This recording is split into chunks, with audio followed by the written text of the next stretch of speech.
السلام علیکم. پہلے آپ یہ ویڈیو دیکھ لیجئے.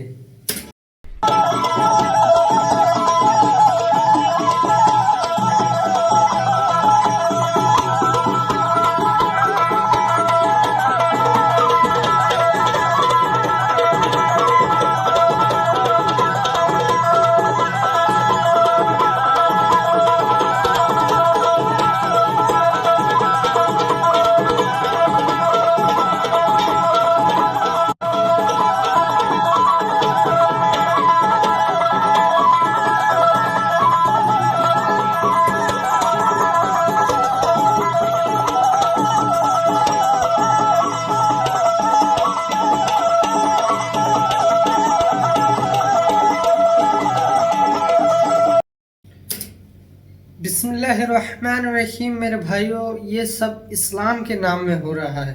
تو میرے بھائیوں، جو قوم لوط والا عمل کرتے ہیں ان کے بارے میں آج ہمیں بتائیں گے انجینئر محمد علی مرزا صاحب. آپ ویڈیو کمپلیٹ اینڈ تک ضرور دیکھیے تاکہ آپ کو بری بات سمجھ میں آئے. بنا کسی تاخیر کے اللہ کا نام لے کے شروع کرتے ہیں. علمی پوائنٹ نمبر 1 وہ ہے قرآن و سنت میں قوم لوط والا جو عمل ہے اس سے متعلق کیا گائیڈ لائنز آئی ہیں، جسے ہم ہومو سیکچولیٹی بھی کہہ دیتے ہیں، ہم جنس پرستی بھی کہہ دیتے ہیں.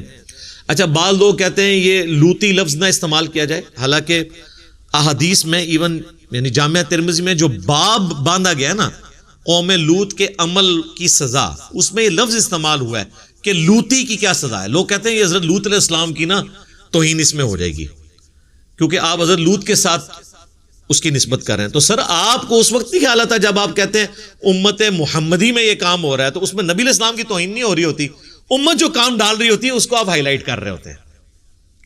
تو قوم لوط کا عمل یا اس کو ایسے عمل کرنے والے کو لوطی کہنا یہ سلف سے ثابت ہے.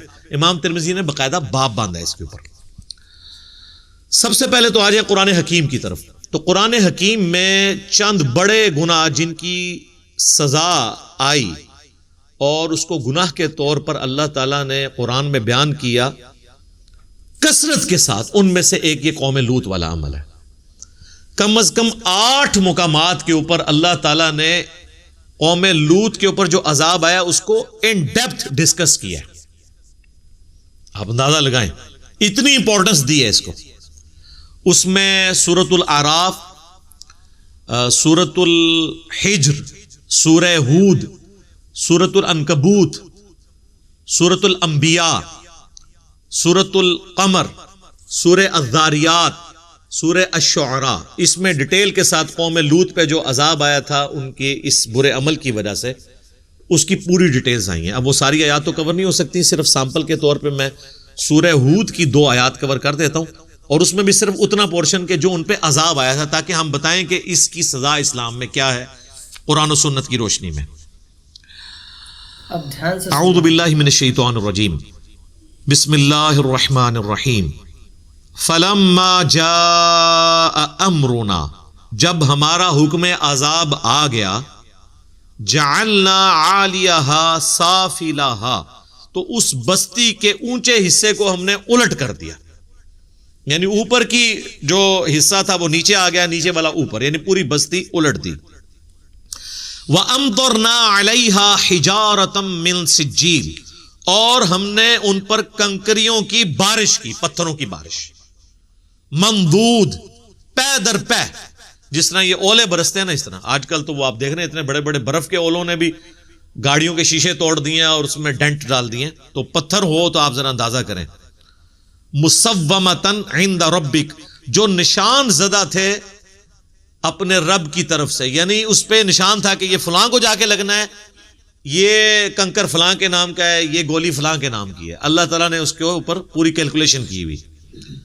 وَمَا هِيَ مِنَ الظَّالِمِينَ بِبَعِيدٍ، اور یہ عذاب ان ظالموں سے کچھ دور نہیں تھا. ایک ترجمہ تو یہ بنتا ہے اور ایک ترجمہ یہ کہ یہ جو ظالموں کی بستی ہے یا جو نبی اسلام کے مخالفین ہیں وہ اس بستی کو یہ ظالم لوگ اس بستی کو آبزرو کر سکتے ہیں. صدوم کی بستی جو بحر مردار ڈیڈ سی کے کنارے پہ ہے وہ کوئی زیادہ دور نہیں ہے.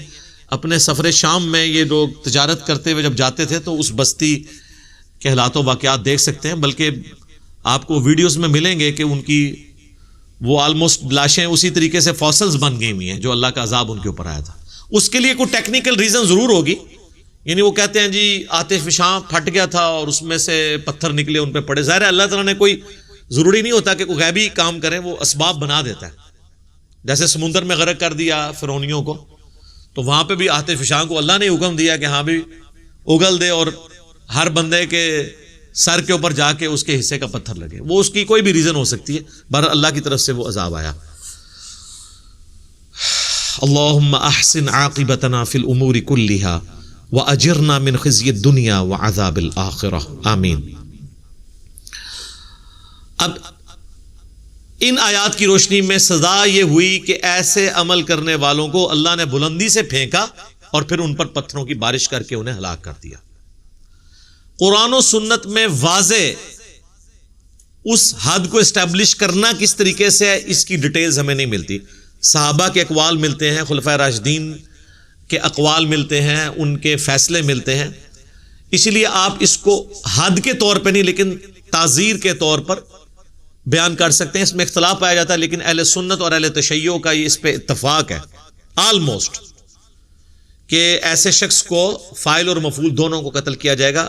اگر تو جبر کے ساتھ ہو رہا ہے پھر تو صرف فاعل ہوگا, مفعول کا تو ظاہر ہے پھر اس میں قصور نہیں. اب وہ حدیث سن لیں.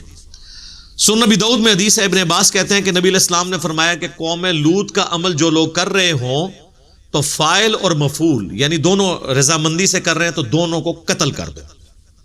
اچھا, جامعہ ترمذی میں حدیث ہے ابن عباس سے ہی, وہ کہتے ہیں نبی علیہ السلام نے فرمایا اگر کوئی شخص کسی جانور چوپائے کے ساتھ بھی بدفعلی کرے تو بھی دونوں کو قتل کرو.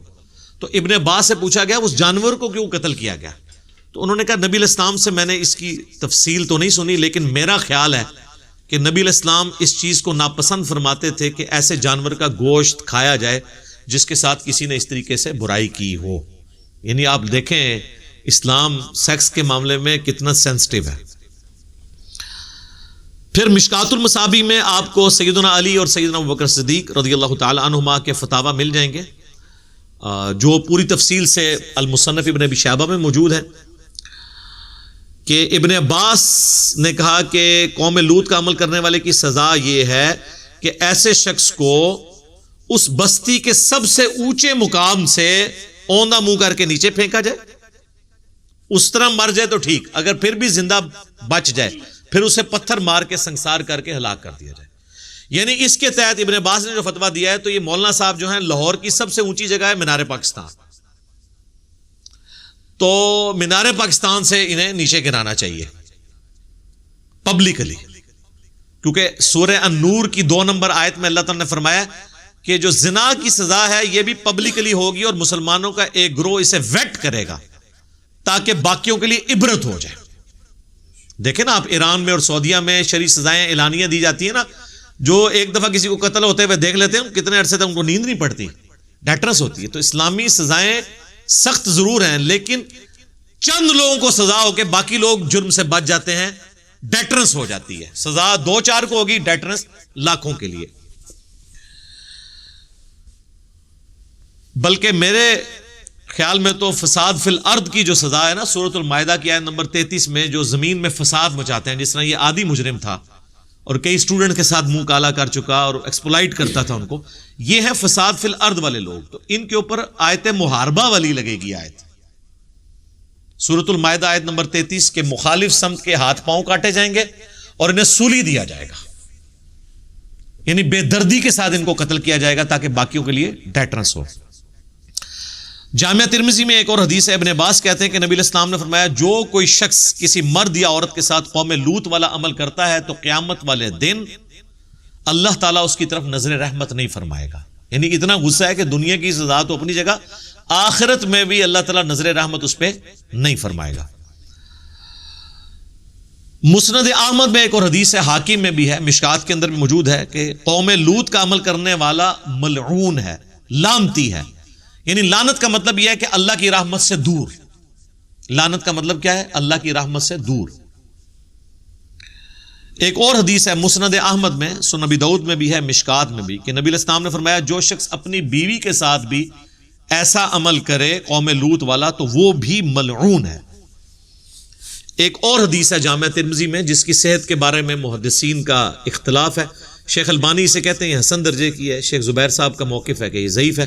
بہرحال چونکہ دونوں طرف رائے موجود ہے اس لیے میں روایت کو بیان کر دیتا ہوں کہ نبی علیہ السلام نے فرمایا مجھے اپنی امت سے سب سے زیادہ خوف قوم لوط کے عمل کا ہے. تو میرے خیال ہے پریکٹیکلی جو امت کر رہی ہے اس کے بعد یہ البانی صاحب کا موقف ہی مجھے ٹھیک لگتا ہے.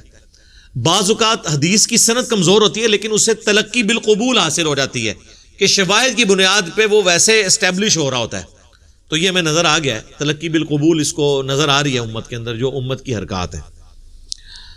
تو ہمارا تو یہی موقف ہے کہ ایسے لوگوں کو نشان عبرت بنانا چاہیے تاکہ ایک کو سزا ہو اور لاکھوں کے لیے عبرت ہو جائے انشاءاللہ تعالی.